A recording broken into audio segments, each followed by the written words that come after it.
Hi guys, we're starting with a chapter called Calorimetry. This chapter has usually, I'm not God, I can predict it, but this chapter has its root, right, in the board exam. It is a lot of weightage. Section B, the entire one of the questions of 10 marks is from this chapter. So let's encounter this chapter called Calorimetry. Okay, before going to the core, the gist, the base of the chapter, let's understand few terms. Like the first term is about heat energy. Okay, I would say heat energy or heat, it is the internal energy of the body. Every body has an internal energy. For example, my body is made up of molecules. It is made up of particles, atoms. And obviously, they have some heat. If you touch my body, right, it might be a bit warm. If you touch someone else's body, it might be a bit cold. So every body has different heat energy. And that heat energy, we call it as internal energy. What is it made up of? Why is there heat inside the body? Because the molecules in the body are in a state of first random motion. Now when there is a random motion, there is running. Running means there is kinetic energy. There is motion of particles. Right? There are some particles in the body which are in a state of motion. They possess kinetic energy. And there are some particles in the body which are at rest. They will attract each other. So I will say there are molecular attractive forces also. There are molecular attractive forces, and these molecules which attract each other, they possess potential energy. And the sum of kinetic and the potential energy of the particles, the sum of the kinetic, the motion and the potential energy of the particles inside the body together possess internal energy, and we call it as internal heat energy. That is how heat energy, every body has heat energy.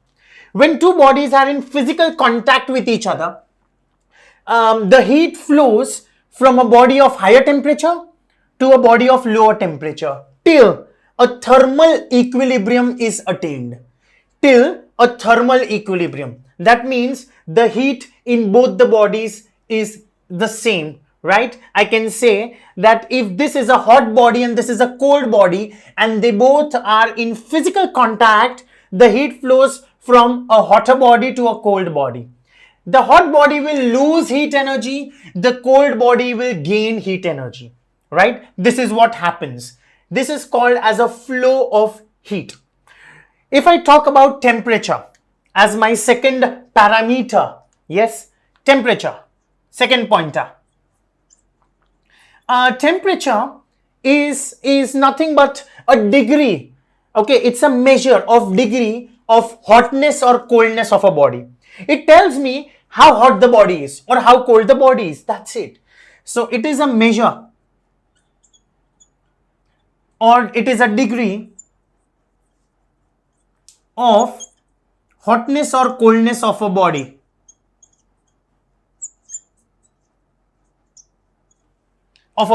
Simple. Temperature, the SI unit of heat is joule and the SI unit of temperature is Kelvin, capital K. These are the SI units which I have written. However, heat can also be measured in a very common used unit which is called calorie or kilocalorie. These are also common units in order to measure heat energy. What is calorie? Calorie is the amount of heat required to raise the temperature of a body. Amount of heat required to raise the temperature of water actually. More specific, it's water. By 1 degree Celsius from 14.5 degrees Celsius to 15.5 degrees Celsius. Let's write it down. It's not that thorough. So if I talk about calorie, it is the amount of heat energy which is required to raise temperature of 1 gram, yes, of a substance. You can also take water as an example, by 1 degree Celsius or through 1 degree Celsius, from 14.5 degrees Celsius to 15.5 degrees Celsius. Now at this temperature, it has been proven, experimentally found out, that there is a proper rise. The reading, the calculations are accurate. That is the reason why we select the temperature range as 14.5 to 15.5, right? And usually, instead of a substance, it should be ideally water. Okay, that is a more specific definition, because the experiment has been performed by taking the substance as water. If I talk about a kilocalorie, yep, look at the definition out here only. It is the amount of heat energy required to raise the temperature of 1 kg of a substance. So for a kilocalorie, it is going to be 1 kilogram of water by 1 degree Celsius from 14.5 to 15.5 degrees Celsius, right? So remember, for a calorie, it is 1 gram. For a kilocalorie, it is 1 kilogram. That's it. So these are definitions of calorie and kilocalorie. Remember them. If I happen to differentiate between heat and temperature, all right, simple. I can say that first point I can write is the definition. I'm not rewriting it, right? The definition. The amount of heat, it is nothing but the internal energy, the total energy, which is a sum of potential and kinetic energy of a body. That's heat. Temperature is the degree, is the measure of hotness or coldness. It determines how hot or how cold the body is. Heat. Heat, it is measured. The SI unit of heat is Joule and the SI unit is Kelvin. Heat is measured by an instrument called calorimeter.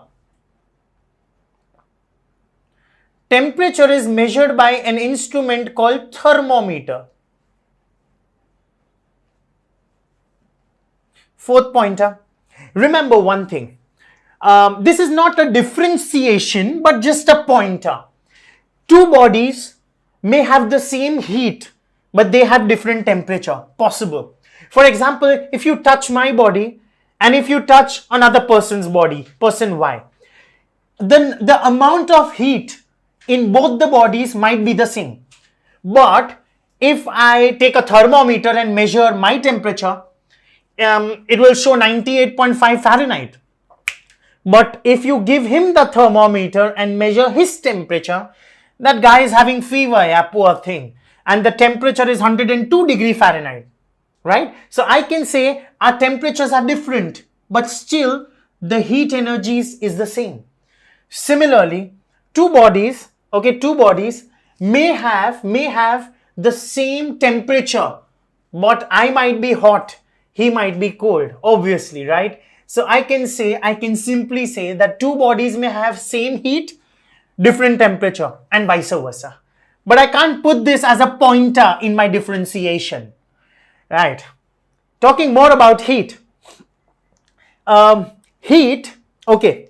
If I keep two bodies in physical contact, the total heat energy is nothing but the sum of the heat energies of the two bodies. So if I want the totality, the resultant, the final, right? So I will say the total heat energy is nothing but the sum. I'm just writing the keyword. Sum of the heat energies of the two bodies. But if I'm talking about temperature, the total temperature, the final temperature is the average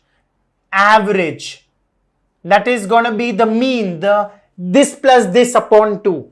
That's average, the midpoint, the mean of the temperatures of the two bodies. So these are 4 points of differentiation. One more pointer which I can talk about for heat energy. Heat in this chapter is represented by Q. That is the symbol. In current electricity chapter, Q stands for charge, mind you. But out here in this chapter, Q stands for heat. Right. Heat depends on 3 factors. It depends upon the mass of a body or a substance, M. It depends upon change in temperature. That is delta T. Delta in physics represents a change. T stands for temperature. And it depends upon the nature or the material medium. The nature, the substance, the material medium of which the substance is made up of. We call it as C. So I can say heat Q is equals to, we have a formula, mc delta T. So I will say heat energy is directly proportional to the mass, directly proportional to the change in temperature, and it depends upon the material medium. Simple. More the mass, more is the heat energy supplied to the body in order to raise the temperature. If the change in temperature is magnanimous, huge, I will say that the body has acquired more heat. Yeah. If there is a vast difference or of a rise or a fall in temperature, the body has encountered a lot of heat energy. And of course, it depends upon the nature. About the nature, C, I will talk about it in a while. Just hold on. We call it as a specific heat capacity. So we will come to that portion in a while. Just go through this. Talking about C. C stands for specific heat capacity. Yeah, of course, it is the nature, the material of the medium, but we call it as specific heat capacity. Okay, I will say we just had a formula. Q is equals to M into C into delta T. Get the M and the delta T down. So Q upon M into delta T is equals to C. Q, which is heat, it is measured in joule. Mass is measured in kg and temperature is measured in Kelvin or degrees Celsius. Ideally, the SI unit is Kelvin. Get them up. Get these two stupid people up. So I will say C, the SI unit of C, specific heat capacity, is joules kg minus 1, Kelvin minus 1.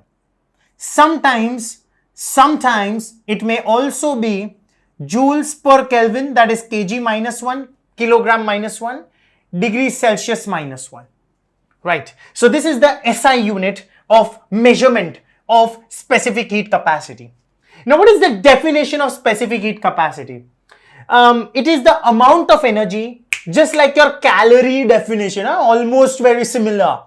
Look at the change. Specific heat capacity is the amount of heat required to raise the temperature of a unit mass of a substance by 1 Kelvin or by 1 degree Celsius. In calorie definition, it was 1 gram of water. Yes, out here it is a unit mass of a substance. So I stressed on the words, on few words, unit mass. That means mass has to be 1. Now it can be 1 anything. It can be 1 kg, 1 gram, 1 quintal, 1 any damn thing. It has to be 1. That's it. So the substance has to be always 1 unit mass.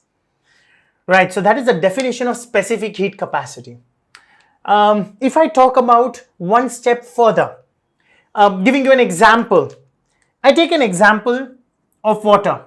Water, by the way, has a very high specific heat capacity. Water has a specific heat capacity of 4.2, right? 4.2 joules per gram per Kelvin, or 4200 joules per kilogram per Kelvin. You need to by heart this value. We say water has a high specific heat capacity. Why? Because water takes a longer duration, a lot of time to get heated up also. And water takes a lot of time to even get cooled. So once the water gets heated up, it will take a lot of time to cool as well, right? That is why we always say that during in a deserted area, the sand gets heated up fast. It is 5 times quicker heating as compared to water. Sand gets heated up fast and it also gets cooled faster. Water takes a longer duration to heat, and once it's heated, it takes a longer duration to cool. That's called high specific heat capacity. Usually, the substances which are good conductors of heat, they have a low specific heat capacity.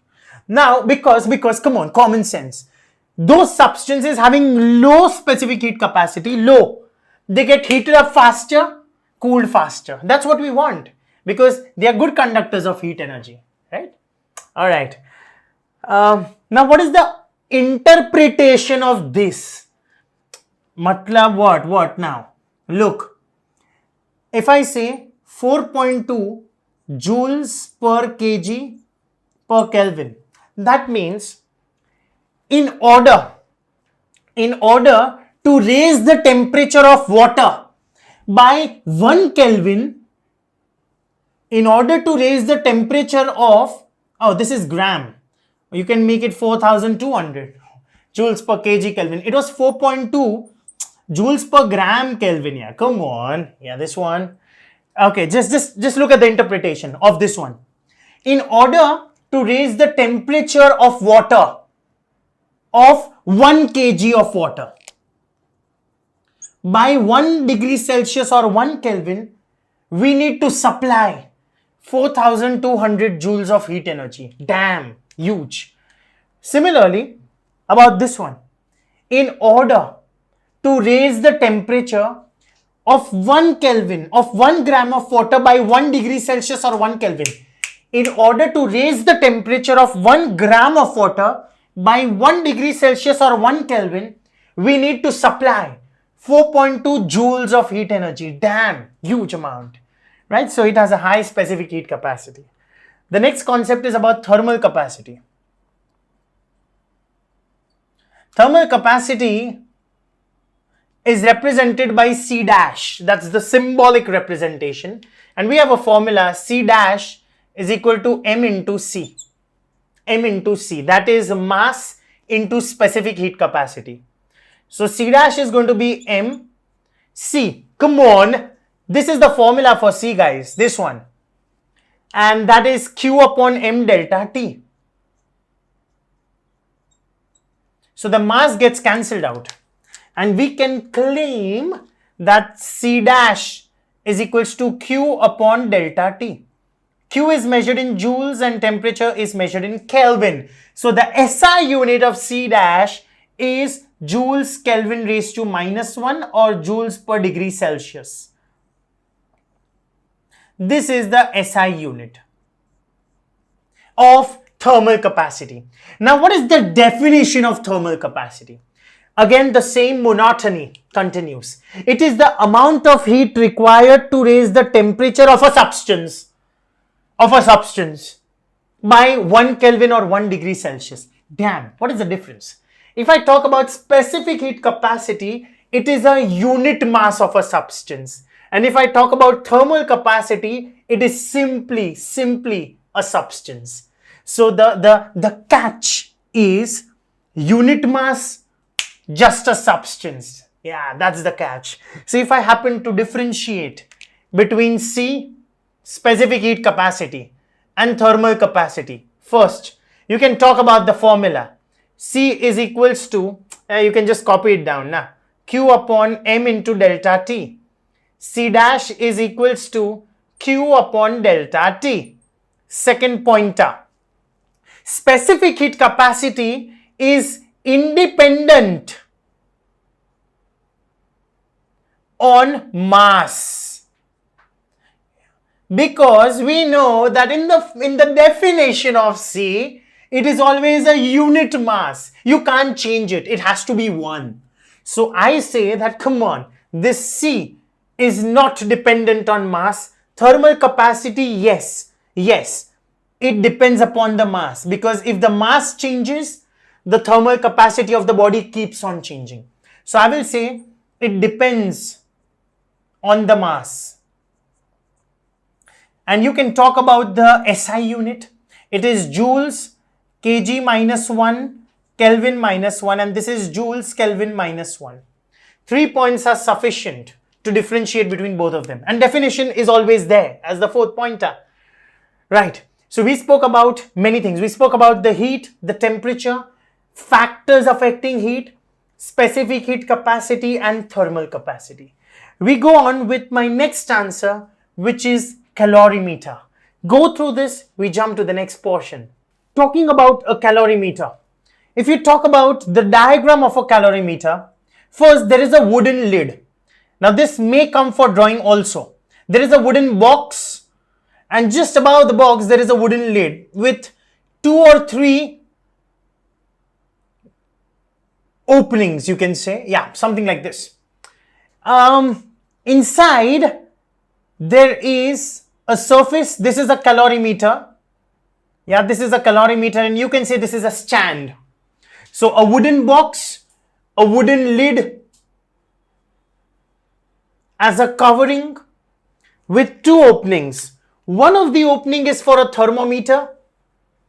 Let's say this is for a thermometer with calibrations, yeah. And the second opening is for a stirrer. Fine. Now this is a calorimeter which is made up of copper, Cu. It is polished. The 2 surfaces of a calorimeter, the inner and the outer surfaces, are polished. Reasons are there. Hold on, please. And between the wooden box and the calorimeter, there is an insulating material, or you can say like an insulator. You can say you can use air. Air is the best, it's one of the best insulators. Or you can use cotton, wool, good insulators.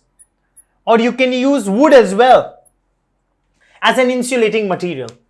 Okay, what we do is, we first open the lid, we pour hot water, and it enters into the calorimeter. So there is water into the calorimeter, the hot water. Look what happens. Everything out here has a reason. First, what is the reason of using copper as calorimeter, the main vessel for a calorimeter?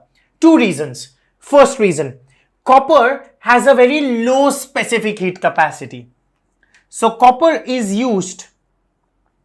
First reason, has a very low specific heat capacity. That means whatever the heat energy is there in water, the copper calorimeter will quickly take it. It will quickly accept it without much wastage of energy and time, because it has low specific heat capacity. So it can get heated up faster.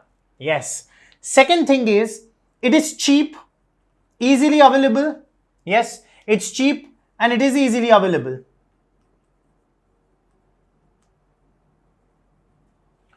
Right. So that is the first thing why copper is used. The second, why is wooden box used? Wooden box acts as an insulator from outside. It doesn't allow the heat to flow from internal water measure to outside, to the surroundings. So wooden box is, yes, it is used to prevent the heat energy from going outside. Now, the inner portion, the surface and the outer surface of a calorimeter is painted. It's polished, very smooth. Why is it polished? So I can say inner and outer surfaces are polished. It prevents the loss of heat due to radiation. So whatever the heat due to radiation is lost, the heat energy will keep on just reflecting from one to another. So the heat will keep on internal reflecting and the heat will basically remain inside the calorimeter only. Because of the polishing of the surface, the evenness, the internal heat will keep on reflecting and the total heat will stay inside. It won't come outside. I can say then the central portion is filled with an insulating material. It prevents the loss of heat due to conduction. So insulators like air, cotton, wool, they prevent the loss of heat due to what? Conduction. And the wooden lid at the top, this, it prevents the loss of heat due to convection. So this was a board question. How will you prevent loss of heat due to conduction, convection, radiation? And why is copper used as a material in calorimetry? So we have studied about every concept of calorimeter. Important answer. The next answer is about the principle of calorimeter. We call it as a principle of calorimetry also.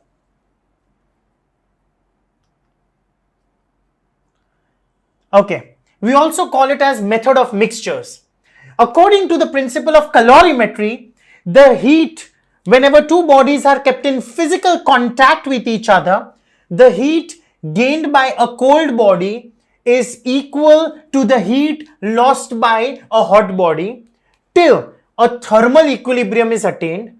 So as I said, when two bodies are in physical contact, heat flows from a body of higher temperature to a body of lower temperature, provided there is no loss of heat into the surroundings and a thermal equilibrium should be maintained. I always take a hot body out here. There is a cold body out here. Right, when they both are in physical contact, let's say the hot body has mass m1, temperature T1, and the specific heat capacity of the hot body is C1.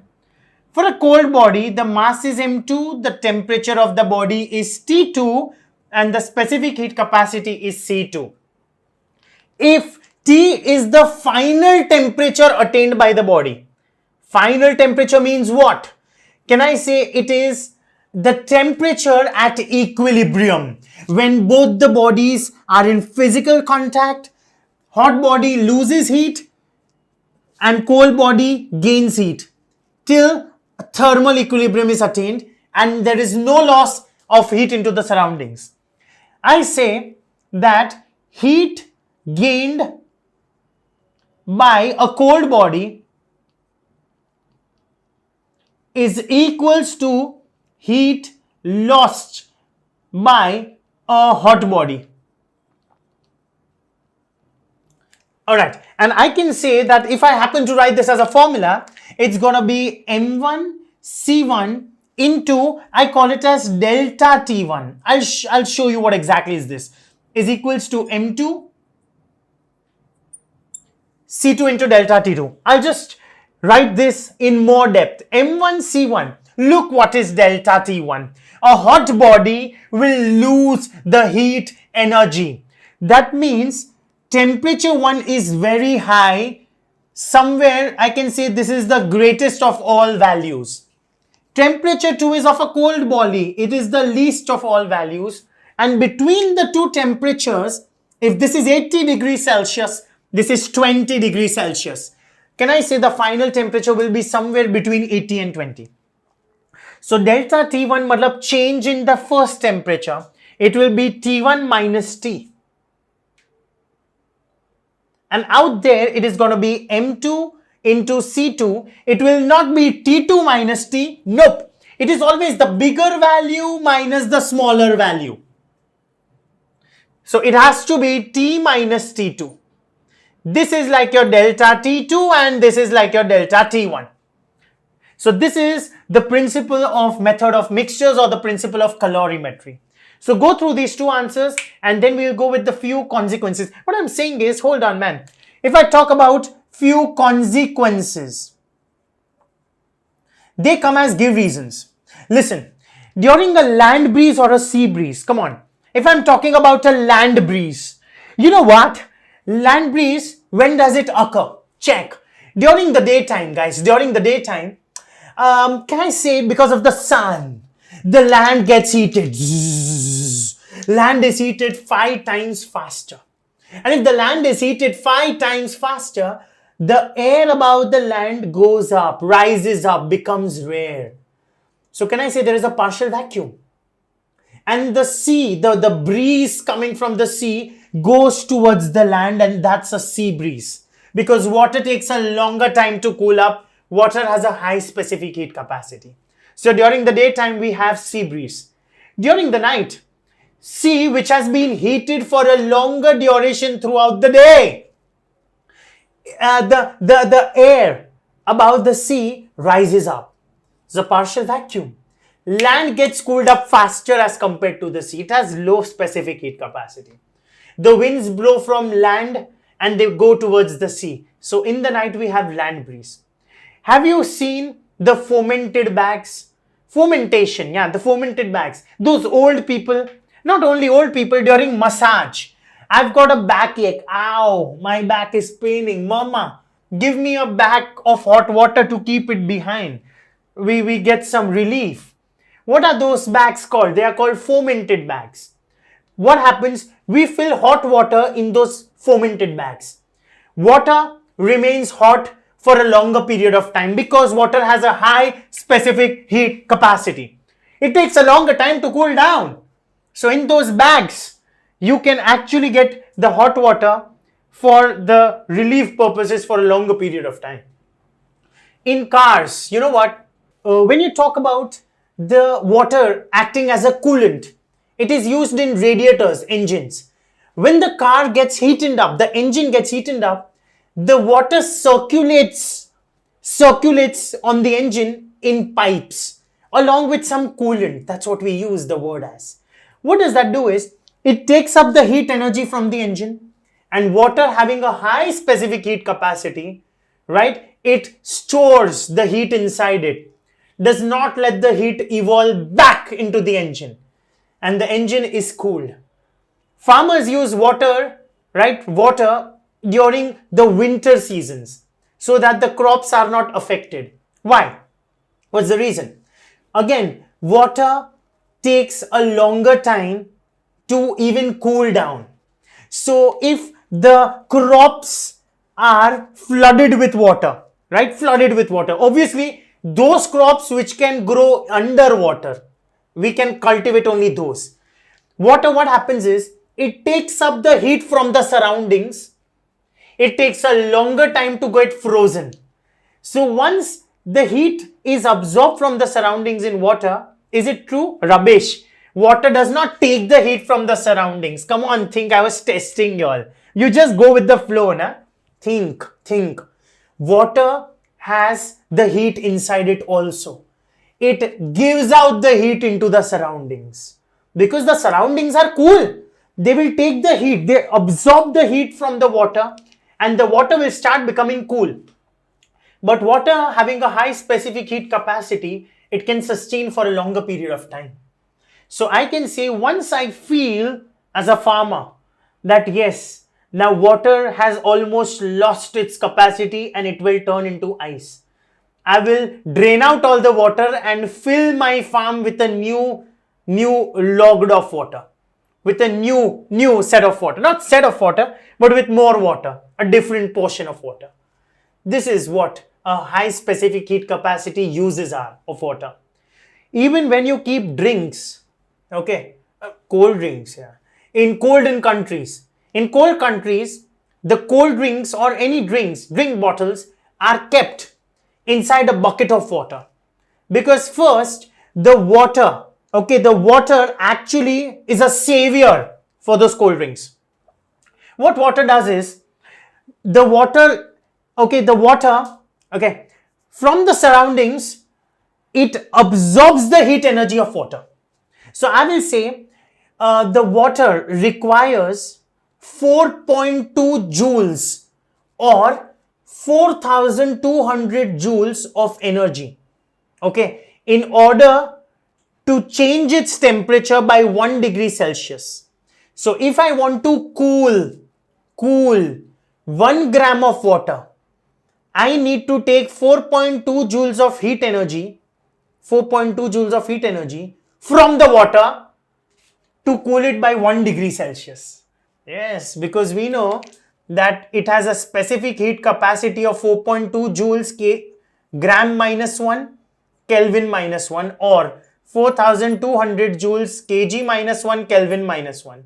That means surroundings, okay, the surroundings, the atmosphere needs to take away, to pull, to extract 4200 joules of heat energy from water, from 1 kg of water, to cool it by 1 degree Celsius or 1 Kelvin. That's a lot a surrounding has to do. So you can say these are the consequences, the uses of high specific heat capacity of water. Go through this and we'll jump to the B part of the chapter. Shyamal Kapadia here. I'm extremely sorry for keeping you all waiting for such a long time. But now I'm back with a lot of things in the educational sector. I know that you must be wondering that where are the videos gone, sir? It's been quite long. Why have the videos been taken off from the YouTube? I apologize for that because there have been quite many reasons for me to do that. However, we have started giving those videos on a saleable purpose on a very cheap rate though. And in order to purchase those videos, you can contact on 7710871118. I have mentioned the details at the bottom, which will be scrolled down. Or you may even send us a mail at shamcaps36@gmail.com in order to get access to the videos for 10th as of now, ICSE, CBSE and SS. Not only for the school section guys, but we, Shyamal Kapadia and the team is also gonna approach in the college section as well for 11th and 12th standard, to start with the HSE board, the Maharashtra board, followed by the ISC, the A levels and so on. We will be soon coming with those educational parts also. But as of now guys, yes, a slow and steady process. We start with the 10th and even slowly the 9th and the 8th. So definitely you may spread a word along to your friends, your neighbors, your relatives or whomsoever. It's going to be helpful, these videos. And now onwards you're going to get regular updates with me and my team on Shamco Grassroots Educare. Do subscribe, do like the channel my friends, and see you